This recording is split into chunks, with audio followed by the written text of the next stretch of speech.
ഇന്ത്യയിലെ mobile phone വിപ്ലവം മുന്നിൽ നിന്ന് നയിച്ച രാജീവ് ചന്ദ്രശേഖർ മാന്യനായ ഒരു ബിസിനസ് രാഷ്ട്രീയക്കാരൻ എന്ന നിലയിൽ നിന്നും അനിൽ ആന്റണി ലെവലിൽ തറ വിഷം വമിപ്പിക്കുന്ന ഒരു IT സെൽ സംഖ്യയിലേക്ക് തെന്നി വീഴുന്ന കാഴ്ചയാണ് കഴിഞ്ഞ 48 മണിക്കൂറായി നമ്മൾ കണ്ടുകൊണ്ടിരിക്കുന്നത്. അദ്ദേഹത്തിന്റെ വർഗീയ പരാമർശത്തിനെതിരെ പോലീസ് കേസെടുത്തിട്ടുണ്ട്. പക്ഷെ പൊതുമണ്ഡലത്തിൽ ഈ രാജ്യത്തെ ഒരു മന്ത്രി എന്ന നിലയിൽ അദ്ദേഹം വിതയ്ക്കുന്ന വിഷവിത്തുകൾ ഈ നാടിന്റെ സമാധാനത്തെ ഏതൊക്കെ രീതിയിൽ ബാധിക്കും? അദ്ദേഹം പറഞ്ഞ വാക്കുകൾ എത്രത്തോളം സത്യമാണ്, അതിന് എത്രത്തോളം സ്വാധീനമുണ്ട്, ഈ കാര്യങ്ങളൊക്കെ നിങ്ങളോട് പങ്കുവെക്കാൻ വേണ്ടി ഇന്ന് നമ്മളോടൊപ്പം ചേരുന്നത് അഡ്വക്കേറ്റ് കെ അനിൽകുമാർ. ഇത് ആ അഭിമുഖത്തിന്റെ ഫാക്ട് ചെക്കിന്റെ 2ാം ഭാഗമാണ്. ആദ്യ ഭാഗം മുൻപ് അപ്ലോഡ് ചെയ്തിട്ടുണ്ട്. ഹമാസിന് ഇവിടെ വന്ന് അവരുടെ റാഡിക്കൽ അജണ്ട പുട്ട് ഫോർവേഡ് ചെയ്യാൻ ഫ്രീഡം ഓഫ് സ്പീച്ച് എന്നും പറഞ്ഞിട്ട് ഗവൺമെന്റ് ഓഫ് കേരളയും ചീഫ് മിനിസ്റ്ററും സമ്മതിക്കുന്നു. Freedom of speech. Even though Article 19(2) of the Constitution places restrictions on incitement, restrictions on public order, on restrictions on defamation and interest of friendly nation. But not in the journalists. Article 19 in the freedom of speech in the expression express ചെയ്യാൻ or enforce ചെയ്യാൻ പോകുമ്പോൾ അവർ jail അയക്കുന്നു. ഈ double സ്റ്റാൻഡേർഡും Pinarayi വിജയൻജിന്റെ ഒരു തരം it describes who he is and what his ideology is. ഇവിടെ ജേർണലിസ്റ്റുകൾക്ക് അഭിപ്രായ സ്വാതന്ത്ര്യം ഇല്ല എന്നാണ് പറയുന്നത്. ജയിലിലടച്ചു. അതെ, ഈ മലപ്പുറത്ത് സോളിഡാരിറ്റിയുടെ വേദിയിൽ നടത്തിയിട്ടുള്ള ആ ഓൺലൈൻ ആയിട്ടുള്ള വെർച്വൽ ആയിട്ടുള്ള ഒരു വീഡിയോ പ്രദർശനം, അത് RSS സഹായകരമായി ഞാൻ മുമ്പേ പറഞ്ഞു. അത് ഉപയോഗിക്കുന്ന എന്തിനാ? ഇപ്പൊ മോഹൻ ഭഗവത് RSSന്റെ ഒരു റാലി പങ്കെടുത്തുകൊണ്ട് പറഞ്ഞു, 1000 കൊല്ലമായി ഹിന്ദുക്കളും മുസ്ലിങ്ങളും തമ്മിൽ ഇന്ത്യയിൽ യുദ്ധമാണ്. 1000 കൊല്ലമായി ഹിന്ദുക്കളും മുസ്ലിങ്ങളും തമ്മിൽ ഇന്ത്യയിൽ യുദ്ധമാണ് എന്നത് സവർക്കർ എഴുതിയിട്ടുള്ള six glorious apex of Indian history എന്ന് പറയും ഒരു പുസ്തകത്തിന്റെ ഒരു അധ്യായത്തിന്റെ തലക്കെട്ടാണ്. സവർക്കറുടെ പുസ്തകത്തിന്റെ തലക്കെട്ടാണ് മോഹൻ ഭഗവത് പ്രസംഗിക്കുന്നത്. 1000 കൊല്ലമായിട്ട് മുസ്ലിം ഹിന്ദുക്കളും ഇന്ത്യയിൽ യുദ്ധമാണ്. 1857 ഒന്നാം സ്വാതന്ത്ര്യ സമരത്തിന്റെ ചരിത്രം എന്താണ്? ഹിന്ദു മുസ്ലിം കൂടെ ഒരുമിച്ചതല്ലേ ചരിത്രം? ഇന്ത്യയിൽ തന്നെ എത്രയോ സ്ഥലങ്ങളിൽ ഒരുമിച്ച് ജീവിക്കുന്നു. വ്യത്യസ്തതകൾ പലയിടത്തും ഉണ്ടാവും. അപ്പം ഇല്ലാത്തൊരാഖ്യാനം മോഹൻ ഭഗവത് പറഞ്ഞതിന് ജയിലിലടയ്ക്കാൻ പറ്റുമോ? നിങ്ങൾ ആദ്യം മോഹൻ ഭഗവതിനെ ജയിലിലടക്കി. 1902 പേരിൽ മോഹൻ ഭഗവതിനെ ജയിലിലടച്ചിട്ട് രാജീവ് ചന്ദ്രശേഖർ വരിക, നമുക്ക് നോക്കാം. പിന്നെ ഹമാസിന്റെ ഒരു നേതാവിന്റെ വെർച്വൽ പ്രസംഗം നടത്തിയാൽ കേസെടുക്കാൻ കഴിയുമെങ്കിൽ ഇന്ത്യ സർക്കാരിനും കേസെടുക്കാം. പ്രശ്നം എന്താണ്? നിരോധിക്കപ്പെട്ട സംഘടനയാകണം. നിരോധിക്കപ്പെട്ട സംഘടന അല്ലെങ്കിൽ പിന്നെ എങ്ങനെയാണ് കേസെടുക്കാൻ പറ്റുക എന്ന് രാജീവ് ചന്ദ്രശേഖർ പറയുക തന്നെ വേണം. അതുകൊണ്ട് ഈ വാദങ്ങളെല്ലാം നിങ്ങൾക്കാണ് ബാധകം, മിസ്റ്റർ രാജീവ് ചന്ദ്രശേഖർ. പിന്നെ മാധ്യമപ്രവർത്തകരുടെ സ്വാതന്ത്ര്യം, അത് വളരെ സന്തോഷമായി. മാധ്യമ എഡിറ്റർമാർക്കെതിരെ മണിപ്പൂർ കേസെടുത്തു, ഉടമകൾക്കെതിരെ. അപ്പൊ നാളെ രാജീവ് ചന്ദ്രശേഖറിന്റെ പേര് കേസെടുക്കേണ്ടി വരും. ഏഷ്യാനെറ്റ് ഒരു റിപ്പോർട്ട് ചെയ്ത് കഴിഞ്ഞാൽ എഡിറ്ററുടെ പേര് കേസെടുക്കുക, അല്ലെങ്കിൽ ഉടമയുടെ പേര് കേസെടുക്കുക, ഉടമസ്ഥ സംഘത്തിന്റെ പേര് കേസെടുക്കുക. ഇതാണല്ലോ നിങ്ങൾ ഇന്ത്യ സർക്കാർ ചെയ്തുകൊണ്ടിരിക്കുന്നത്. അവസാനം സുപ്രീം കോടതി വരെ ഇടപെട്ടിരിക്കുന്നു. മാധ്യമപ്രവർത്തകർ ഇന്ത്യ രാജ്യത്തെ നിങ്ങൾ പട്ടിമത്തെ കിടത്തി താരാട്ട് പാടിക്കൊണ്ടിരിക്കുകയാണ്. ഇവിടെ മാധ്യമപ്രവർത്തകർ സ്വാഭാവികമായി നിയമപ്രക്രിയയുടെ ഭാഗമായിട്ട് ഉണ്ടാകുന്ന വിഷയങ്ങൾ അവർ പ്രതികരിക്കേണ്ടി വരും. അത് നിയമത്തോടാണ് പ്രതികരിക്കുന്നത്. ഒരു മാധ്യമപ്രവർത്തകരോട് തെറ്റായ ഒരു നിലപാട് കേരളം സ്വീകരിച്ചിട്ടില്ല. പിന്നെ ആരെങ്കിലും ഏതെങ്കിലും ഒരു ഫേസ്ബുക്കിനകത്തോ വാട്സപ്പിനകത്തോ നവമാധ്യമങ്ങൾക്കകത്തോ ചെറുതായിട്ട് കമന്റ് അയ്യോ ഞങ്ങളെ ആക്രമിച്ചു എന്ന് ഓടിക്കൂടി നിലവിളിക്കുന്ന കുറെ പേരുണ്ട്. ആ നിലവിളിക്കുന്നവരോട് പറയാനുള്ളത്, നിങ്ങൾ സിദ്ദിഖാപ്പനെ പോലുള്ള ആളുകൾ അനുഭവിച്ച് കാണണം. സിദ്ദിഖാപ്പനെ അനുഭവിച്ചത് കാണുമ്പോഴാണ് ഇന്ത്യ രാജ്യത്തെ മാധ്യമപ്രവർത്തകരുടെ അനുഭവം മനസ്സിലാവുക. അതുപോലെ തന്നെ ഇപ്പോ പ്രബീർ പുർഗായസ്ഥ ജയിലിൽ കിടക്കൽ, എത്ര മാധ്യമങ്ങൾ, പ്രബീർ ജയിലിൽ കിടക്കുമ്പോൾ എത്ര മാധ്യമങ്ങൾ അതിനെക്കുറിച്ച് മുഖപ്രസംഗം എഴുതി പ്രതികരിക്കുന്നുണ്ട്. ഏത് കാര്യത്തിനാണ് പ്രബീറിനെ ജയിലിലടച്ചത്? പ്രബീറിനെ ജയിലിലടച്ചിട്ട് ആ ജയിലിലടച്ചൊരു ഗവൺമെന്റ് ഒരു പ്രതിനിധി കേരളത്തിൽ വന്ന് മാധ്യമ സ്വാതന്ത്ര്യത്തെ കുറിച്ച് പ്രസംഗിച്ചാൽ അദ്ദേഹത്തിന് അല്പജ്ഞാനം പോലും ഇല്ല എന്ന് പറയേണ്ടി വരില്ല, നാണമില്ല എന്ന് പറയേണ്ടി വരും. നാണമില്ലായ്മയുടെ ആൾരൂപമായിട്ട് ഒരു കേന്ദ്രമന്ത്രി. ലാസ്റ്റിൽ ഞാൻ റിപ്പീറ്റ് ചെയ്യുന്നു, എന്നെയോ ഞങ്ങളെ പാർട്ടിയിൽ ആരെയും വർഗീയവാദി എന്ന് വിളിക്കാൻ പിണറായി വിജയൻ ഒരു മോറൽ അതോറിറ്റി ഇല്ലാന്ന് ഞാൻ humbly I M putting forward. Pinarayi Vijayan ഒരു SDPI, PFI, ഹമാസിന്റെ ഒരു ലിങ്കേജ് ആണ്, ഒരു ക്വാളിഫിക്കേഷൻ സെക്യുലറിസമിന് ക്വാളിഫിക്കേഷൻ ആണെങ്കിൽ ശരി, ഞങ്ങൾ വർഗീയവാദിയാണ്. ബട്ട് വർഗീയവാദി എന്ന് പറഞ്ഞ ആ സ്ലോഗൻ ഉപയോഗിച്ചിട്ട് അദ്ദേഹത്തിന്റെ ഗവൺമെന്റിന്റെ ഇനെപ്റ്റ്നെസ്സും കറപ്ഷനും അപ്പീസ്മെന്റിന് ഹൈഡ് ചെയ്യാൻ നോക്കുകയാണെങ്കിൽ അത് ഞങ്ങൾ സമ്മതിക്കില്ല. ഈ വിടുവായ എന്ന വാക്ക് മുഖ്യമന്ത്രി പറയാൻ കാരണം ഈ വാചകമായിരിക്കും ഞാൻ വിചാരിക്കുന്നു. കാരണം PFI നിരോധിക്കപ്പെട്ട സംഘടനയാണ്. നിരോധിക്കപ്പെട്ട സംഘടനയ്ക്ക് മുഖ്യമന്ത്രിയായിട്ട് ബന്ധമുണ്ടെന്ന് പറഞ്ഞാൽ അർത്ഥം എന്താണ്? അതിന്റെ ഉത്തരവാദി ആർക്കാ? പിന്നെ ഉത്തരവാദി ഇവർക്കാണ്. പച്ചക്കള്ളം പറയരുതല്ലോ. ഇത് കേരളത്തിലൊരു ആഖ്യാനമാണ്. അമിത്ഷാ 4 കൊല്ലം മുമ്പ് കണ്ണൂരിൽ നിന്ന് ആരംഭിച്ചൊരു പരിപാടിയുണ്ട്. കേരളം പിടിക്കാൻ വേണ്ടി കണ്ണൂരിൽ നിന്ന് വന്നല്ലോ ഒരു യാത്ര. കണ്ണൂർ വിമാനത്താവളം ഉദ്ഘാടനം ചെയ്യുന്നതിന് മുമ്പ് അവിടെ വ്യോമയാന വകുപ്പിനോട് പറഞ്ഞ് അവിടെ ഇറങ്ങി വന്നൊരു യാത്ര ഉണ്ടല്ലോ. അന്ന് ഇവരുണ്ടാക്കിയ ഒരു ആഖ്യാനം ചുവപ്പ് ജിഹാദി ഭീകരത എന്നാണ്. ചുവപ്പ് ഭീകരത, ജിഹാദി ഭീകരത. ഈ ചുവപ്പ് ജിഹാദി ഭീകരത എന്ന് പറയുന്ന RSSന്റെ കേരളത്തിൽ ഉണ്ടാക്കാൻ ശ്രമിക്കുന്ന ഒരു ആഖ്യാനമുണ്ട്. ആ ആഖ്യാനത്തിനകത്ത് ഹിന്ദു ക്രിസ്ത്യൻ ഒരു ഏകീകരണം, അതുവഴി RSSന് കേരളത്തിൽ വേരോട്ടം ഉണ്ടാക്കാം. ഇതാണ് അവരുടെ ആഖ്യാനത്തിന്റെ അടിത്തറ. ആ ആഖ്യാനം എല്ലാം പൊളിഞ്ഞല്ലോ. പൊളിഞ്ഞതിന്റെ ഭാഗമായിട്ടാണ് 51 തവണയാണ് ഗോവ ഗവർണർ ബിഷപ്പ് ഹൗസിൽ പോയത്. ഒരു ബിഷപ്പിനെ കാണാൻ 51 തവണ അദ്ദേഹം പോയി. പക്ഷെ അദ്ദേഹം ബിഷപ്പ് ഹൗസിൽ നടക്കുമ്പോൾ പള്ളികൾ പൊളിഞ്ഞുകൊണ്ടേ ഇരിക്കുക മണിപ്പൂരിൽ. സ്വാഭാവികമായിട്ടും ഈ പോയതെല്ലാം നാരായണത്ത് ഭ്രാന്തന്റെ കാര്യം പറഞ്ഞ പോലെ ആയിപ്പോയി. മറ്റേ കല്ല് താഴേക്ക് ഇട്ട പോലെ ആയിപ്പോയി. ശ്രീധരൻപിള്ള കല്ലുരുട്ടി കയറ്റി മണിപ്പൂരിൽ ഒരു കല്ല് താഴേക്ക് ഇട്ടു. അതുകൊണ്ട് മണിപ്പൂരിലെ അനുഭവം നമുക്ക് കേരളത്തിലെ എങ്ങനെ ഇവരെടുത്തു എന്നുള്ളത് ഇപ്പൊ കണ്ടുകൊണ്ടിരിക്കുകയാണ്.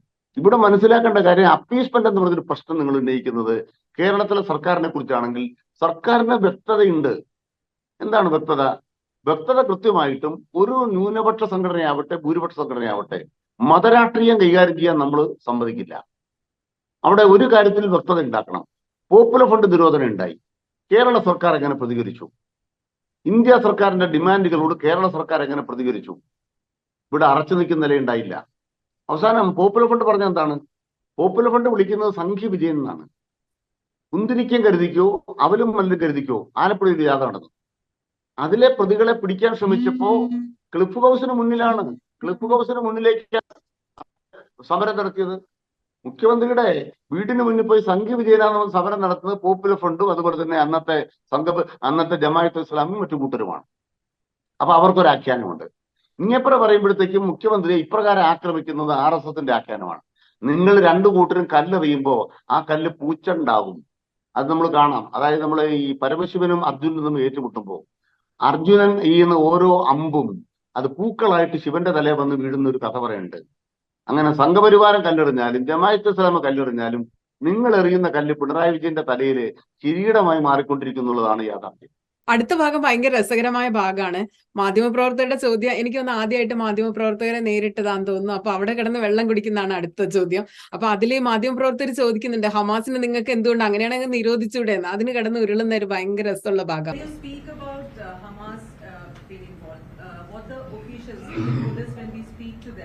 Under the UAPA, under the banned terrorist organizations, Hamas is not a banned terrorist organization. So what, legally, what action can be taken, and will the union government think about banning this organization? What action will be taken against Hamas? I mean, for an incident where a Hamas leader was virtually attending a program in Kerala. Yeah, so the government of India does not have to ban Hamas. Anybody today who reads a paper knows what Hamas has done 10 days ago. They have raped, they have killed children, they have beheaded people. And if you don't need a law, you need common sense. You need a sense of responsibility, a moral duty for a government to say the same people who are advocating violence, advocating crimes against children and women are allowed a free pass to make a speech to a group of youth, knowing fully well there is a danger of radicalization, there is a danger to the youth being radicalized. The issue of radicalization in Kerala is not something new. It didn't happen 4 days ago. It has been happening since 1997 and before. Pinarayi Vijayan, if there is anybody in Kerala who knows about this, it is Pinarayi Vijayan. And if he wants to close his eyes, and his colleagues, his own MLA Swaraj says that Hamas, anything that Hamas does is justified, then you are normalizing terrorism. then why doesn't the CPM come out and say that we think that Hamas is fine, that when they kill people, when they rape women, when they behead children, that is fine as far as our politics is concerned? Why hide behind calling us Vargiyavadi? Why are you calling us communal? Gujarat കലാപത്തെ കുറിച്ചൊന്നും കേട്ടിട്ടേ ഇല്ലാത്തൊരു മന്ത്രിയാന്ന് തോന്നിയിരിക്കുന്നത്. കേരളത്തിലെ 1971 RSS Thalassery വർഗീയ കലാപത്തോടു കൂടി തുടക്കമിട്ടത്. തലശ്ശേരി വർഗീയ കലാപം നടത്തിയവരാണ് പറയുന്നത് ഭീകരവാദത്തെക്കുറിച്ച്. നമ്മൾ RSSനെ പരിചയപ്പെടുന്നത് എങ്ങനെയാ? ഇന്നത്തെ സേവാഭാരതി ഒന്നുമല്ല. ഇന്ന് സേവാഭാരതി എന്നൊക്കെ പറഞ്ഞ് ഇവര് വേഷം കെട്ടി ആളുകൾക്കിടയിൽ ജനങ്ങളുടെ ഇടയിൽ സ്വീകാര്യത ഉണ്ടാക്കാൻ ഇറങ്ങിത്തിരിക്കുകയാണ്. RSSന്റെ ക്രൗര്യ മുഖം അറിഞ്ഞത് എന്താണ്? അവിടെ നമ്മൾ കേട്ടിട്ടുണ്ട്, തലശ്ശേരിയില് വെളുപ്പിനെ 7 മണിക്ക് തലശ്ശേരിയിൽ വെളുപ്പിന് 7 മണിക്ക് ടൈപ്പ് റൈറ്റിംഗ് ഇൻസ്റ്റിറ്റ്യൂട്ടിൽ പോയ ടൈപ്പ് പഠിക്കാൻ പോയ പെൺകുട്ടികളെ അപമാനിച്ചു, അവരെ മൊളാസ്റ്റ് ചെയ്തു എന്ന് പറഞ്ഞിട്ടുള്ള ഒരു വ്യാജമായ പ്രചരണത്തിന്റെ മേലെയാണ് തലശ്ശേരി വർഗീയ കലാപം ഉണ്ടാകുന്നത്. ഇവിടെ വ്യാജങ്ങൾ പ്രചരിപ്പിക്കുക എന്നുള്ളതാണ് ചെയ്തുകൊണ്ടിരിക്കുന്നത്. ഇവിടെ കൃത്യമായ ചോദ്യം, ഹമാസിനെ നിരോധിക്കാൻ ഇന്ത്യ സർക്കാരിന് പദ്ധതിയുണ്ടോ? കേരള സർക്കാരിന് ഹമാസിനെ നിരോധിക്കാൻ പറ്റത്തില്ല. അപ്പൊ പിന്നെ ആ ചോദ്യങ്ങൾ ഇന്ന് വിളിച്ചുകൊണ്ടിരിക്കുകയാണ്. ഹമാസ് എന്ന് പറയുന്ന എടുക്കുന്ന പൊസിഷനെ കുറിച്ച് ഇന്ത്യ രാജ്യത്ത് തന്നെ ജനാധിപത്യവാദികൾ മുമ്പേ അഭിപ്രായം പറഞ്ഞിട്ടുണ്ടല്ലോ. യാസർ അരാഫത്തിന്റെ പ്രസ്ഥാനവും ഹമാസും തമ്മിലുള്ള അകലത്തെ സംബന്ധിച്ച് എത്രയോ മുമ്പ് തന്നെ ഇന്ത്യ രാജ്യം ചർച്ച ചെയ്തിട്ടുണ്ട്. ഹമാസിനെ വിലയിരുത്തേണ്ടത് ഒരു ദിവസത്തെ ഹമാസിന്റെ പ്രവർത്തനം വെച്ചിട്ടല്ല. പക്ഷെ സ്വരാജ് പറഞ്ഞ കാര്യം എന്താണ്? ഒരു ജനത നിരന്തരമായി വേട്ടയാടിക്കൊണ്ടിരിക്കുമ്പോൾ വേട്ടയാടപ്പെടുന്ന ജനത തിരിഞ്ഞു നിന്ന് നടത്തുന്ന ഏതൊരു പ്രതികരണവും ആ ജനതയുടെ പ്രതികരണത്തെ നിങ്ങൾ വിലയിരുത്തേണ്ടത് ആ ഒരു നിമിഷാർദ്ധത്തിലെ അവരുടെ പ്രതികരണം വെച്ചിട്ടല്ല, അതിന് ന്യായാന്യായം വെച്ചിട്ടല്ല. ഒരു ജനത ഭൂമി നഷ്ടപ്പെട്ടപ്പോൾ നടത്തുന്ന ചെറുത്തുനിൽപ്പിന്റെ ഭാഗമായ സംഭവങ്ങളെ അടർത്തിയെടുത്ത് പ്രതികരിക്കാൻ പാടില്ല. അതാണ് ബഹുമാനപ്പെട്ട സഖാവ് സ്വരാജ് കാണിക്കുന്നത്. സ്വരാജ് ചൂണ്ടിക്കാണിക്കുന്ന ആ ശരിയായ കാര്യത്തെ വക്രീകരിക്കാൻ ശ്രമിക്കുന്നതിനാണ്. ആ ഹമാസിനെ നിരോധിക്കാൻ താല്പര്യമുണ്ടോ ഇന്ത്യ രാജ്യത്തെ ഗവൺമെന്റ്? എന്തുകൊണ്ട് നിരോധിക്കുന്നില്ല? എലക്റ്റഡ് ആണ്. ഹമാസ് നിരോധിക്കപ്പെട്ടാൽ ഇന്ത്യ ഗവൺമെന്റ് നിരോധിക്കപ്പെടും, മോദി നിരോധിക്കപ്പെടും. ഹമാസ് ചെയ്ത കാര്യം തന്നെയല്ലേ ഗുജറാത്തില് ഹമാസുകാരെ എന്നിട്ട് അവർക്ക് ഒറ്റയ്ക്ക് കൊല്ലാൻ പറ്റത്, ഒറ്റയടിക്ക് കൊല്ലാൻ പറ്റത് 1600 പേരെ ആദ്യത്തെ തവണ കൊല്ലാൻ പറ്റും. ഇവര് 3000 പേരെ കൊന്നു ഗുജറാത്തില്. ഹമാസുകാർ വന്നത് വേറൊരു ഭാഗത്തിൽപ്പെട്ട മനുഷ്യന്മാരെയാ, ഇസ്രയേലുകാരെയാ. ഇവർ ഇന്ത്യക്കാരെയാ വന്നത്. അപ്പൊ ഹമാസ് ആണോ ഇവരാണോ കൂടുതൽ ഭീകരവാദം നടപ്പാക്കിക്കൊണ്ടിരിക്കുന്നത്? മണിപ്പൂരിൽ കൊന്നുകൊണ്ടിരിക്കുന്ന ആരാരെയാ? ഒരു ഹമാസും അല്ല മണിപ്പൂരിൽ കൊന്നുകൊണ്ടിരിക്കുന്നത്. അതുകൊണ്ട് യഥാർത്ഥത്തിൽ രാജീവ് ചന്ദ്രശേഖറിന് ഒരു തരത്തിലും ന്യായീകരിക്കാനാവാത്ത വിധമുള്ള പതനത്തിലേക്ക് ചെന്നുപെട്ടിരിക്കുന്നു അവർ. അങ്ങനെ ആ ന്യായീകരിക്കാനാവാത്ത പതനത്തിൽ നിൽക്കുന്ന രാജീവ് ചന്ദ്രശേഖർ മാധ്യമപ്രവർത്തകരുടെ ചോദ്യത്തിന് മുന്നിൽ ഉത്തരം മുട്ടി. ഇന്ത്യ രാജ്യത്ത് ഒരു കേന്ദ്രമന്ത്രിക്ക് ഇത് ആദ്യ അനുഭവമായിരിക്കും. കാരണം ഇന്ത്യ രാജ്യത്തെ കേന്ദ്രമന്ത്രിമാർ എവിടെ ചെന്നാലും അവർക്ക് ഇഷ്ടപ്പെട്ട ചോദ്യങ്ങളെ ചോദിക്കാറുണ്ട്. രാജീവ് ചന്ദ്രശേഖർ ആദ്യമായിട്ടാണ് കേരളത്തിൽ വരുന്നത്. അപ്പം ഉത്തരേന്ത്യ കിട്ടുന്ന അനുഭവം കിട്ടുന്ന വിചാരിച്ചായിരിക്കും വന്നത്. നന്നായിട്ട് ചോദ്യം ചോദിക്കുന്ന മാധ്യമപ്രവർത്തകർ കേരളത്തിൽ ഉണ്ട് എന്നുള്ളത് ശരിയാണ്. മാധ്യമപ്രവർത്തകർ എപ്പോഴും ചോദ്യം ചോദിക്കുന്നില്ല എന്നുള്ളത് ഒരു പ്രധാനപ്പെട്ട കാര്യമാണ്. ഇത്തവണ ചോദ്യം ചോദിച്ചു എന്നുള്ളത് വളരെ പ്രധാനപ്പെട്ടതാണ്. അത് ദേഹത്തെ തലോടി ഉത്തരം പറഞ്ഞില്ല എന്നുള്ളത് കൊണ്ട് രാജീവ് ചന്ദ്രശേഖറിന് ഒരു സല്യൂട്ട് കൊടുത്തേക്കാം. And especially in your party's narrative, I am not saying this. Wait. In your party's narrative, there is always a community when you say radicalization. When UP people are being Muslim youths are being killed for transporting beef, and we had one of the major communal clash in Gujarat. One second. And all these issues are happening across the country. And why that is not a part of radicalization? Only when something happens in Kerala. You and me. From Delhi. One second. Shahrukh Sethi from Delhi. No. I don't want to get into a whataboutery with you. I am talking about Kerala. If we are having a press conference with UP and you have some facts on UP, we'll talk about UP. Don't do whataboutery. No, one second. Let me finish. You asked me a question, I have to give an answer. Is there any two minds about Hamas as an organization having perpetrated violence? No, let me finish now. You are asking me a question, you should have the ability to listen to me. There is no doubt about the violence and the antecedents of violence on innocents by Hamas. There is multiple reports by multiple independent agencies that there is radicalization of small groups of youth in Kerala. I am not generalizing any community. There is ample evidence that radicalized youth have gone to Afghanistan, Syria from Kerala. Now, in that context, what is the responsibility of a responsible government when the head of a terrorist organization want to address youth? It is in contravention of Article 19(2). It is in contravention of 4 sections of the IPC. Then the government of Kerala should say, no, this is not permitted. Now, if you want to say, no, but there is whataboutery, there are there are crimes being committed. Of course, there are crimes being committed all over the country. But that is a justification to say we will close and will blind ourselves to a crime being committed in front of us. So, look, this is not about whataboutery. This is not about normalization. If a Swaraj, who's an MLA of the CPM, says that Hamas, and he is spreading the message to youth in Kerala, that whatever means Hamas uses, it justifies their means. And if Munir says Hamas is a freedom fighter, then what are we doing? We are sending a message to our youth. You and I will continue to live our lives, but we are creating problems for future generations. Terrorism is a thing that we must, there is no need for us to create politics on terrorism. Why should we create politics on terrorism? Why should there be an instinct to say that a particular organization is behind the attempt to defame CPM? Who's attempting to defame CPM? Swaraj is attempting to defame CPM. Rajeev, my question was straight. My question was not this. Yeah. I just asked you, if you say these are all radicalized, obviously it is radicalized. Of course. But why if one particular community is being targeted and killed for transporting beef is not radicalization? I'm just asking that. Look, why that is not radicalization? Why this is only radicalization? No, I didn't say that. Did I ever say that is not radicalization? So you will agree that that's also radicalization? No. If you are silent on what is happening on the other part of the country, and you are trying to create a wrong picture. No. This is whataboutery only. No. I am arguing. I have come here for a bomb blast yesterday.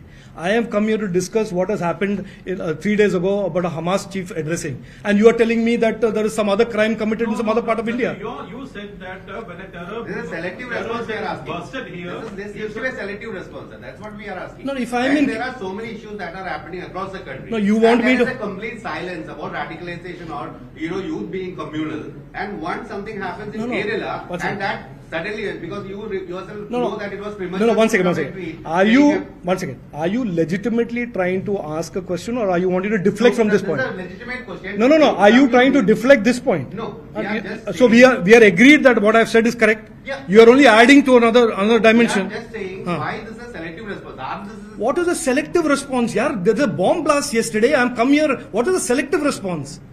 What is a selective response? Because there are, because we never heard you speak about this cow vigilantes killing people or such communal activities happening across the state. But if I am here today and I am discussing about a bomb blast yesterday, I should discuss about all the geographical, global issues. We were just referring to your earlier. What referring to what earlier? Wait a minute. ഈ ഇഷ്യൂല് I'll take any question. If you are going to ask me what about I'm not answering any question. കേരളത്തിൽ ആദ്യമായിട്ട് വാർത്താ സമ്മേളനം നടത്താൻ വന്നിട്ട് ഞാൻ ഈ ചോദ്യത്തിന് ഉത്തരം പറയുന്നില്ല എന്നുള്ള വരെ എത്തി. നമുക്ക് മാധ്യമപ്രവർത്തകരെ കുറിച്ച് അങ്ങനെ നല്ല ഒന്നും പറയാൻ അധികം ഒന്നും അവസരം കിട്ടാറില്ല. പക്ഷെ ഈ ചോദ്യം ചോദിച്ച മാധ്യമപ്രവർത്തകർ ശരിക്കും ഒരു കയ്യടി അർഹിക്കുന്നുണ്ടല്ലേ? സംശയമില്ലാതെ മാത്രമല്ല, രാജീവ് ചന്ദ്രശേഖർ യഥാർത്ഥത്തിൽ കൃത്യമായിട്ട് പൊളിഞ്ഞതാണ്. അദ്ദേഹം പറയുന്ന കാര്യം എന്താ വെച്ചാൽ ഈ കേരളത്തിൽ അദ്ദേഹം വന്ന ഒറ്റ കാര്യത്തിനാണ് ആ ബോംബ് സ്ഫോടനത്തെ കുറിച്ച് സംസാരിക്കാനാണ് വന്നത്. ശരി, അദ്ദേഹം അതിനെക്കുറിച്ച് സംസാരിക്കട്ടെ. ആ ബോംബ് സ്ഫോടനത്തിൽ എന്ത് ഹമാസ്, ബോംബ് സ്ഫോടനത്തിൽ എന്ത് പലസ്തീൻ? ആ ബോംബ് സ്ഫോടനം യുണീക്കാണ്. കേരള ചരിത്രത്തിൽ ഇതിനു മുമ്പ് ഇങ്ങനെ ഉണ്ടായിട്ടില്ല. ആ ബോംബ് സ്ഫോടനത്തിന്റെ വിവരം എന്താണ്? അദ്ദേഹം പത്രസമ്മേളനം നടത്തുമ്പോൾ അദ്ദേഹത്തിന് കിട്ടിയ വിവരങ്ങൾ എന്താണ്? ഒരാളൊരു കുറ്റകൃത്യം ചെയ്യുമ്പോൾ ആ കുറ്റകൃത്യം ചെയ്യുന്ന മുഴുവൻ കാര്യം അയാൾ സെൽഫായിട്ട് റെക്കോർഡ് ചെയ്യുക, അതിന്റെ തെളിവുകൾ ഉണ്ടാക്കി വയ്ക്കുക. ആ തെളിവുകളിലൂടെ അയാളല്ലാതെ മറ്റൊരാളിന് ഉത്തരവാദിയല്ലെന്ന് അയാൾ സ്വയം പ്രൂവ് ചെയ്യുകയാണ്. എന്നിട്ട് നാട്ടിലെ RSSകാരും BJPക്കാരും ഉണ്ട്, ഇവര് ഈ ബോംബ് ബ്ലാസ്റ്റിനെ ദുരുപയോഗം ചെയ്യും. അതുകൊണ്ട് ഇവര് ദുരുപയോഗം ചെയ്യാതിരിക്കാൻ വേണ്ടി ഞാനത് പറയാന്ന് വീഡിയോ ഉണ്ടാക്കുക. RSSകാരും BJPക്കാരും അല്ലെങ്കിൽ ജമാഅത്ത് ഇസ്ലാമിയൊക്കെ കരുതിയിരിക്കണം. അതുകൊണ്ട് ഞാനിപ്പോ ഒരു ബോംബ് ബ്ലാസ്റ്റ് നടത്തിയിട്ടുണ്ട്. ആ ബോംബ് ബ്ലാസ്റ്റ് എന്ന് പറയുന്നത് ഇവരുടെ അക്കൗണ്ടിൽ എഴുതിയേക്കരുത്, ഇവർ പറയുന്ന അക്കൗണ്ടിൽ എഴുതിയേക്കരുത്, ഈ അക്കൗണ്ട് വേറെയാണ് എന്ന് പറഞ്ഞ ഒരാള് വീഡിയോ ചെയ്യുക. ഞാൻ ചോദിക്കുന്നത് കേരള ചരിത്രമല്ല, ലോക ചരിത്രത്തിൽ ഉണ്ടായിട്ടുണ്ട്. കേരളത്തെ എങ്ങനെയാണ് RSSും BJPയും സംഘപരിവാരവും ജമാഅത്ത് ഇസ്ലാമിയും കൂട്ടരും കൊണ്ടുപോകുന്നത് എന്ന് നന്നായിട്ട് തിരിക്കുന്ന ഒരു മനുഷ്യനാണ് ഇപ്രകാരം ഭീകരവാദ പ്രവർത്തനം എന്ന് പറയാവുന്ന, രാജ്യവിരുദ്ധ പ്രവർത്തനം എന്ന് പറയാവുന്ന ഒരു കൊലപാതകം അല്ലെങ്കിൽ കൂട്ടക്കൊല നടത്തിയിട്ടുള്ളത്. അയാൾ ആ വീഡിയോ ചെയ്തിട്ടില്ലെങ്കിലോ ഒരു 4 ദിവസമെങ്കിലും രാജീവ് ചന്ദ്രശേഖർമാർ പൂണ്ട് വിളയാടുകയില്ലായിരുന്നു. ഈ രാജീവ് ചന്ദ്രശേഖർ ഇങ്ങനെ അല്ലായിരുന്നു, ഡിഫൻസിലല്ല കിടക്കുക, പൂണ്ട് വിളയാടിയത്. എന്നിട്ട് പറഞ്ഞതന്നെ അവിടുത്തെ കാര്യം. ഇന്നലെ രാജീവ് ചന്ദ്രശേഖർ ഡിഫൻസിൽ പോയത് ആ വീഡിയോ പുറത്തു വന്നുകൊണ്ടും അതിന്റെ യാഥാർത്ഥ്യങ്ങൾ ഏറെക്കുറെ നമുക്ക് വ്യക്തമാക്കിയത് കൊണ്ടാണ്. എന്നിട്ടും സുരേന്ദ്രൻ വിടുന്നില്ല. എന്തിന് പോലീസ് അന്വേഷണം ഇവിടെ നിർത്തുന്നു? നിങ്ങൾ അഡീഷണൽ തെളിവ് കൊടുക്കുക. ഇവിടെ പ്രധാനപ്പെട്ട ചോദ്യം, ഹമാസിനെ ന്യായീകരിക്കുന്ന ഒരു വാദവും ഒരാൾ ഉയർത്തിയിട്ടില്ല, സ്വരാജ് ഉയർത്തിയിട്ടില്ല. നിങ്ങൾ ഹമാസിനെ എതിർക്കുന്നുണ്ടോ എന്നുള്ള ചോദ്യം. ഹമാസിനെ എതിർക്കുന്നുണ്ടോ എന്ന് ചോദ്യത്തിന് അർത്ഥം എന്താണ്? ഇസ്രയേലിനെ ഹമാസിനെ സമീകരിക്കാനാണ്. ആ സമീകരണത്തിന് ഞങ്ങളില്ല. ഇത്രേ നമ്മുടെ നിലപാടുള്ളൂ. സ്വരാജിന്റെ നിലപാടെന്താ? ഹമാസ് കാണിച്ചത് ശരിയാണെന്നല്ല, എന്നാലും ഞങ്ങൾ പലസ്തീന്റെ കൂടിയാണ്. അതാണ് സ്വരാജ് പറയുന്നത്. എന്നാലും ഞങ്ങൾ പലസ്തീൻ കൂടിയാണ്. അതിനേക്കാൾ കൂടുതൽ കുറ്റകൃത്യം ഹമാസ് ചെയ്തോ? എന്നാലും ഞങ്ങൾ പലസ്തീന്റെ കൂടിയാണ്. കാരണം എന്താണ്? പലസ്തീൻ കോസിനോട് വിട്ടിട്ടൊരു കളിയില്ല. അത് വ്യക്തമാക്കുന്നത് ഹമാസ് ചെയ്ത ഏതെങ്കിലും കാര്യത്തെ ന്യായീകരിക്കലല്ല. സോ രാജീവ് ചന്ദ്രശേഖർ മിസ്റ്റേക്കൺ അല്ല, അദ്ദേഹം വളരെ ബോധപൂർവ്വം കളവ് പറയുന്നു. എന്താണോ സ്വരാജിനെ പോലുള്ളവർ ചൂണ്ടിക്കാണിച്ചത്, അല്ലെങ്കിൽ CPM ചൂണ്ടിക്കാണിച്ചത്, അതിൽ ഇസ്രയേൽ ഹമാസ് സമീകരണം നടത്തിക്കൊണ്ട് ഇസ്രയേലിനെ രക്ഷപ്പെടുത്തുക എന്ന് പറയുമ്പോൾ സഖാവ് MAP പറഞ്ഞു ഇസ്രയേൽ എന്ന് പറയുന്നത് ഒരു ഭീകരവാദ രാഷ്ട്രമാണെന്ന് പ്രഖ്യാപിക്കുമോ? നരേന്ദ്രമോദിയോടുള്ള ചോദ്യം ഇതാണ്. നിങ്ങൾ ഹമാസിനെ ക്ലാസിഫൈ ചെയ്യാൻ പറയുന്നു, ഗുഡ്. അതിനു മുന്നേ എന്ത് ചെയ്യണം? ഇസ്രയേൽ ഒരു ഭീകരവാദ രാഷ്ട്രമാണ്, ഓരോ ദിവസവും ഓരോരുത്തരെ കൊല്ലുന്നു ഇസ്രയേൽ. ഇതല്ലേ നമ്മൾ പറഞ്ഞുകൊണ്ടിരിക്കുന്നത്. അതുകൊണ്ട് രാജീവ് ചന്ദ്രശേഖർ ശരിയായി പെട്ടുപോയ ഒരു പത്രസമ്മേളനമായിരുന്നു അത്. സാഹചര്യം ഉണ്ടായപ്പോൾ BJP നേതൃത്വത്തിന്റെ ഭാഗത്തു നിന്നുണ്ടായ പ്രതികരണങ്ങൾ, പ്രത്യേകിച്ച് താങ്കളുടെ ഉൾപ്പെടെ മറ്റ് നേതാക്കളുടെ പ്രതികരണങ്ങൾ തീർത്തും പക്വതയില്ലാത്തതായിരുന്നു എന്നൊരു അഭിപ്രായം പൊതുവെ ഉയർന്നു വരുന്നുണ്ട്. ആര് പറഞ്ഞു? അത്തരത്തിലൊരു സാഹചര്യം, പ്രത്യേകിച്ച് BJPയുടെ സന്ദീപ് വാര്യർ ഈ വിഷയത്തിൽ താങ്കൾ ഒരു മിനിറ്റ് സന്ദീപ് വാര്യർ എന്താ പറഞ്ഞ? അല്ല, I don't know what he said. ഞാൻ പറഞ്ഞത് ഞാൻ പറയാം. മാത്രമല്ല, BJPയുടെ സംസ്ഥാന നേതാക്കൾ ഉൾപ്പെടെയുള്ള ആളുകൾ അവിടെ രാധാകൃഷ്ണൻ സന്ദർശിച്ച സമയത്ത് പറഞ്ഞത് കളമശ്ശേരിക്ക് ഒരു പ്രത്യേക സ്വഭാവം ഉണ്ടെന്നാണ് പറഞ്ഞത്. ഏതെങ്കിലും തരത്തിലുള്ള അല്ല ഞാനിത് ഇപ്പോ ഞാൻ പറഞ്ഞ മുസ്ലിം കമ്മ്യൂണിറ്റിക്കെതിരെ തിരിച്ചുകൊണ്ടുള്ള ശ്രമം ഉണ്ടായത് എങ്ങനെയാണ്? ഞാനിപ്പോ മുഴുവൻ സ്റ്റോറി പറഞ്ഞത് അതിൽ ക്വസ്റ്റ്യൻ എന്തെങ്കിലും ഉണ്ടോ? ഇല്ലെങ്കിൽ I am not answering what Sandeep Warrier said, what Radhakrishnan sir said. അത് അവരോട് ചോദിക്കണം. ഞാൻ എന്നെ അങ്ങനെ ബേറ്റ് ചെയ്യല്ലേ. അവര് ഇത് പറഞ്ഞു, അവരത് പറഞ്ഞു. ഞാൻ എന്താ പറഞ്ഞത് അതിനെ പറ്റി എന്തെങ്കിലും ചോദിക്കാനുണ്ടെങ്കിൽ ചോദിക്കണം. അതാണ് ഫെയർ. അതാണ് professionally to deal with me professionally. മനസ്സിലായി.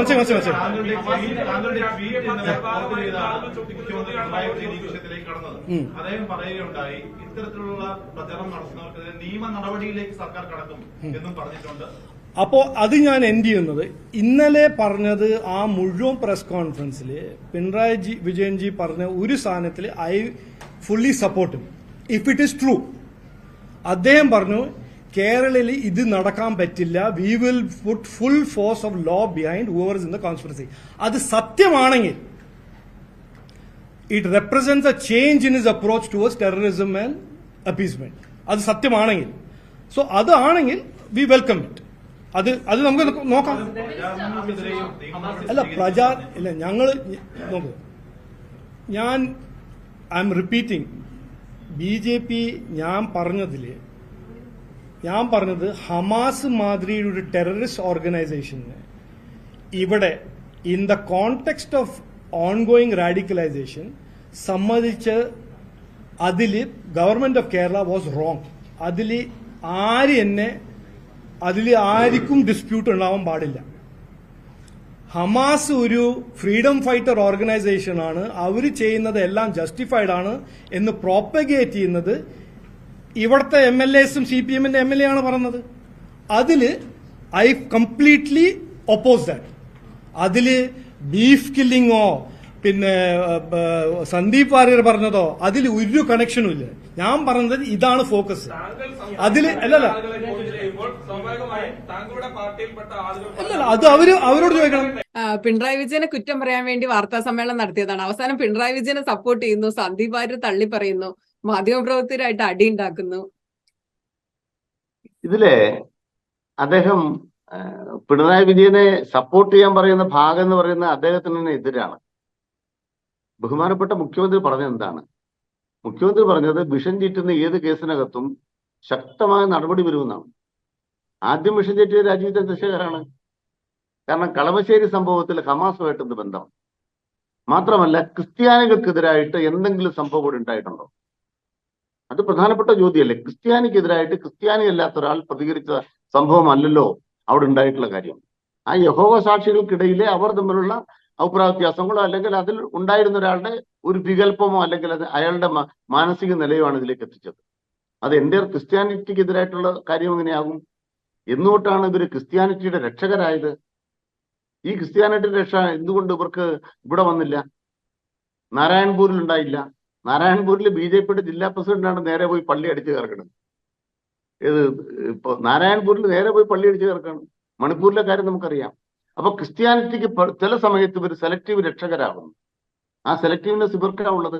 അവിടെയാണ് ബഹുമാനപ്പെട്ട മുഖ്യമന്ത്രി പറഞ്ഞത്, ഇത്തരം ആളുകളെല്ലാം നിയമ നടപടിക്ക് വിധേയരാകേണ്ടവരാണ്, തുറന്നു കാട്ടപ്പെടേണ്ടവരാണ്. എന്തായാലും ഒരു കാര്യത്തിൽ വ്യക്തത വന്നിരിക്കുന്നു. പച്ചയായി ഈ രാജീവ് ചന്ദ്രശേഖർ എന്ന് പറയുന്ന മന്ത്രി തുറന്നു കാട്ടപ്പെട്ടു. ഇദ്ദേഹം മലയാളിക്ക് വേണ്ടി സംസാരിക്കുന്നു, കേരളത്തിന് വേണ്ടി സംസാരിക്കുന്നു എന്ന് ലോകത്തൊരാളോടും പറയില്ല. എന്താണോ കേരളം അതല്ല രാജീവ് ചന്ദ്രശേഖർ.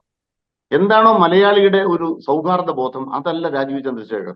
അദ്ദേഹം എന്താണ് എന്ന് കൃത്യമായിട്ട് ബോധ്യപ്പെടുന്ന ഒരു ഇന്റർവ്യൂ ആണ്. അതുകൊണ്ട് ഇതിലൂടെ അദ്ദേഹം മലയാള മണ്ണിന് തിരസ്കൃതനായി എന്നുള്ളതാണ് യാഥാർത്ഥ്യം. You stand to your statement that Mr. Pinarayi Vijayan is a liar who is trying to take a cover under the... If he is calling me communal, if he is saying that I am, by asking questions about Hamas being allowed to radicalize in Kerala, that I am spitting poison against a community, then he is a liar. 100% he is a liar. And one more thing. And I will say, he is using the cover of communalism and the word of communalism to hide his ineptness, his corruption, and his appeasement politics, which is why Kerala is today in a situation where everybody is worried about violence and radicalization. കുറച്ച് കാര്യങ്ങൾ കാണാപ്പാടം പഠിച്ചു വന്നാന്ന് തോന്നുന്നു. അത് തീർന്നു. ഇപ്പൊ അത് repeat ചെയ്യുന്നുണ്ട് ഇതിനു വേണ്ടിയാണെന്നുള്ളതും. പിന്നെ അതെ അതെ, ഇതേ വാചകം നേരത്തെ പറഞ്ഞാണ്. മാത്രമല്ല പ്രാവശ്യം പറയുന്നേ അതെ അതെ അതെ അതെ എന്നെ അതല്ലേ വർഗീയവാദി എന്ന് വിളിച്ചാൽ ഞാൻ നുണയെന്ന് വിളിക്കുന്ന പറയുന്നേ. ലയർ എന്ന് പറയുമ്പോൾ ലയറാണ് ഈ രാജീവ് ചന്ദ്രശേഖർ. കാരണം ക്രിസ്തീയ വിശ്വാസത്തിനെതിരായിട്ടുള്ള കടന്നാക്രമണമാണ് മറ്റാരോ നടത്തിയെന്ന രീതിയിലല്ലേ ഹമാസിനെ കണക്ട് ചെയ്തുകൊണ്ട് അദ്ദേഹം പ്രകടിപ്പിച്ചത്. അത് അദ്ദേഹം തെളിയിക്കട്ടെ. അദ്ദേഹം തെളിയിക്കാത്രത്തോളം കാലം ഇതിന്റെ യാഥാർത്ഥ്യം പുറത്തു വന്നതോടുകൂടി ലയർ ആരെന്ന് പൊതുമണ്ഡലത്തിൽ വ്യക്തമാണ്. വളരെ പെട്ടെന്ന് തന്നെ കേരളത്തിനെതിരായും ഒരു RSSന്റെ BJPയുടെയും ആഖ്യാനും ചോദിക്കാനും ഇറക്കി തിരിച്ച രാജീവ് ചന്ദ്രശേഖർ ശൂന്യതയിൽ നിന്ന് സൃഷ്ടിച്ച കള്ളമാണ്. അദ്ദേഹത്തിന്റെ ട്വീറ്റ്, ഹമാസുമായി ബന്ധപ്പെടുത്തിയ ട്വീറ്റ്, ഹമാസിനെയും കളമശ്ശേരിയും ബന്ധപ്പെടുത്തിയ ട്വീറ്റാണ് നുണയൻ പെരുന്നുണയൻ എന്ന പദവിയിലേക്ക് രാജീവ് ചന്ദ്രശേഖരനെ ഉയർത്തിയിരിക്കുന്നത്. അപ്പൊ നമ്മൾ ഇത്രയൊക്കെ കേട്ടതിന്റെ ഒരു കൺക്ലൂഷൻ എന്താണ് രാജീവ് ചന്ദ്രശേഖരനോട് പറയാനുള്ളത്? രാജീവ് ചന്ദ്രശേഖർ ആദ്യം മനസ്സിലാക്കണം എന്താണ് കേരളം. വിവേകാനന്ദൻ ഭ്രാന്താലയം എന്ന് വിളിച്ചൊരു കേരളമാണിത്. ആ ഭ്രാന്താലയം എന്ന് വിളിച്ച കേരളത്തെയാണ് നമ്മൾ ഇങ്ങനെ കളമശ്ശേരിയിൽ ഒരു സംഭവം ഉണ്ടായപ്പോഴത്തേക്കും മാധ്യമങ്ങളടക്കം പൊതുവിൽ എല്ലാവരും ചേർന്ന് കേരളത്തിൽ ഇന്നത്തെ അന്തരീക്ഷം തകർക്കരുത് എന്ന് പൊതുബോധം വികസിപ്പിച്ചത്. ആ പൊതുബോധം വികസിപ്പിച്ചതിൽ കേരള മുഖ്യമന്ത്രി പിണറായി വിജയനും ഇടതുപക്ഷ ജനാധിപത്യ മുന്നണിക്കും നല്ല പങ്കുണ്ട്. ഈ മുഖ്യമന്ത്രി സഖാവ് പിണറായി വിജയൻ വന്ന പിന്നെ കേരളത്തിലെ BJP മുന്നോട്ടാണോ പുറകോട്ടാണോ? രാജീവ് ചന്ദ്രശേഖരന്റെ രാഷ്ട്രീയം മുന്നോട്ടാണോ പുറകോട്ടാണോ? തെരഞ്ഞെടുപ്പിന്റെ വോട്ടിന്റെ കണക്കെടുത്താലും ഏത് കണക്കെടുത്താലും അവർക്ക് മുന്നോട്ട് പോകാനാവുന്നില്ല. ആവാത്ത വിധം അവരെ തടയുന്നത് കേരളത്തിൽ ഇടതുപക്ഷ ജനാധിപത്യം മുന്നണി ഉയർത്തുന്ന പ്രതിരോധവും ഭരണ നടപടികളുമാണ്. ഏതെങ്കിലും ഒരു പ്രത്യേക മതവിഭാഗക്കാർക്ക് എന്തെങ്കിലും പ്രത്യേകം ചെയ്തു കൊടുക്കുക എന്നുള്ളതല്ല കേരളത്തിലെ LDFന്റെ ഭരണ നയം. നിങ്ങൾ എല്ലാ സ്കൂളും നന്നാക്കിയാൽ ഞങ്ങളുടെ ക്രിസ്ത്യാനിയുടെ സ്കൂള് മുസ്ലിമിന്റെ സ്കൂള് തർക്കമില്ലല്ലോ. നിങ്ങൾ എല്ലാ ആശുപത്രിയും നന്നാക്കിയ പിന്നെ ഒരു പ്രത്യേക മതക്കാരുടെ ആശുപത്രി പോയിരിക്കണം എന്ന വികാരം ഉണ്ടാവില്ലല്ലോ. എല്ലാവർക്കും വീട് കൊടുത്താലോ. സോ ആ പൊതുമണ്ഡലത്തിന്റെ വികാസം വർഗീയവൽക്കരണത്തിനെതിരായ കേരളത്തിന്റെ പ്രതിരോധമാണ്.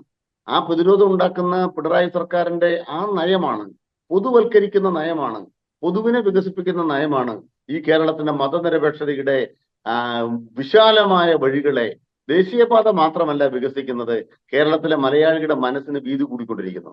അതുണ്ടാക്കിയതിൽ പിണറായി വിജയന്റെ ഗവൺമെന്റും LDF സർക്കാരും ഇടതുപക്ഷവും ചെയ്യുന്ന സേവനം ഗംഭീരമാണ്.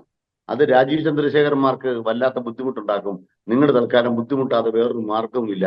ഇത് കേരളം തന്നെയാണ്, കേരളം മാത്രമാണ്. അപ്പൊ സുവർണാവസരം തേടി വന്ന രാജീവ് ചന്ദ്രശേഖർ മണിപ്പൂരൊക്കെ ഒന്ന് പോയി സന്ദർശിക്കട്ടെ അല്ലെ? ഡൽഹിയിൽ നിന്ന് കേരളത്തിലേക്കാൾ വളരെ അടുത്താണ് മണിപ്പൂർ. അങ്ങോട്ട് പോയി ഒരു ദിവസമെങ്കിലും അവിടുത്തെ ക്രിസ്ത്യാനികളുടെ ജീവിതത്തെ കുറിച്ചൊക്കെ ഒന്ന് ആശങ്കപ്പെട്ടാൽ നന്നായിരിക്കും. ഈ ഹമാസിനെ കുറിച്ച് പുള്ളി എന്തുകൊണ്ടായിരിക്കും ഇസ്രായേലിലെങ്ങാണ്ടാണ് വാർത്താ സമ്മേളനം നടത്തുന്നതെന്നാണ് തോന്നുന്നു പുള്ളിയുടെ ധാരണ. ഇപ്പൊ ഈ വാർത്താ സമ്മേളനം മൊത്തം കേട്ട് നമ്മളെ പുള്ളി ഏറ്റവും കൂടുതൽ സംസാരിച്ച വാക്ക് ഹമാസ് എന്നാണല്ലോ ഇതില്. അതെ അതെ, ഈ ഹമാസ് എന്ന് പറയുന്നത് അവിടെ ഒരു ഇലക്റ്റഡ് സംവിധാനമാണെന്നും അത് പലസ്തീനിലെ മുഴുവൻ പ്രദേശത്തും ഇല്ല എന്നും അവിടുത്തെ ഒരു കോർപ്പറേഷന്റെ വലിപ്പമുള്ള പ്രദേശത്ത് അവർ കൈകാര്യം ചെയ്യുന്ന ഒരു ഭരണ സംവിധാനമാണ് ഹമാസ്. അതുകൊണ്ട് തന്നെ അവർ ഇലക്റ്റഡ് ആണ് എന്നതുകൊണ്ട് ആ ഇലക്റ്റഡ് ഗവൺമെന്റ് ഒരു സംവിധാനത്തിൽ അവർ പ്രവർത്തിക്കുന്നു. മുഴുവൻ പലസ്തീൻ ഹമാസ് അല്ല. ഇവിടെ അദ്ദേഹം തെറ്റായ ഒരു ആഖ്യാനം ഉണ്ടാക്കിയത് ഹമാസിനെ ന്യായീകരിച്ചോ? ഒരാളും ന്യായീകരിച്ചില്ല. ഹമാസിന്റെ ഒരു ആക്ടിവിറ്റിയെ ന്യായീകരിക്കുകയല്ല. ഹമാസ് അത്തരം ഒരു തെറ്റ് ചെയ്താലും we are along with Palestine, ഞങ്ങൾ പലസ്തീനികൾക്കൊപ്പമാണ്. കാരണം അതിനേക്കാൾ എത്രയോ വലിയ തെറ്റുകളാണ് ഇസ്രയേൽ സർക്കാർ ചെയ്തുകൊണ്ടിരിക്കുന്നത്, അമേരിക്ക ചെയ്തുകൊണ്ടിരിക്കുന്നത്. ഇതാണ് കേരളത്തിലെ LDFന്റെ പൊസിഷൻ. പിണറായി സർക്കാരുമാണ് നിലപാട് സ്വീകരിക്കുന്നത്. വളരെ നല്ല എക്സ്പ്ലനേഷൻ. എനിക്ക് പല സമയത്തും ചിരി സഹിക്കാൻ പറ്റുന്നില്ലായിരുന്നു. അവസാനം വരെ എന്റെ മനസ്സിൽ കിടന്ന് കളിച്ചതാ കിലുക്കത്തില് ഇന്നസെന്റ് എന്ന് പറഞ്ഞതിന് ശേഷം പുള്ളിയുടെ ഓരോ ഡയലോഗും അതായിട്ട് തോന്നാൻ തുടങ്ങി. കാരണം ആദ്യം പിണറായി വിജയനെ ചീത്ത പറഞ്ഞുകൊണ്ട് വന്നിട്ട് അവസാനം ഞാൻ പൂർണ്ണമായിട്ട് യോജിക്കുന്നു, എനിക്ക് വിശക്കണമെന്ന് പറഞ്ഞ പോലെയായി. മാധ്യമപ്രവർത്തകരെക്കാൾ ഭേദമാണ് എനിക്ക് വിശക്കണമെന്ന് പറഞ്ഞ് തിരിച്ചു വന്ന് പുള്ളിയുടെ എല്ലാത്തിനോടും ഞാൻ യോജിക്കുന്നു.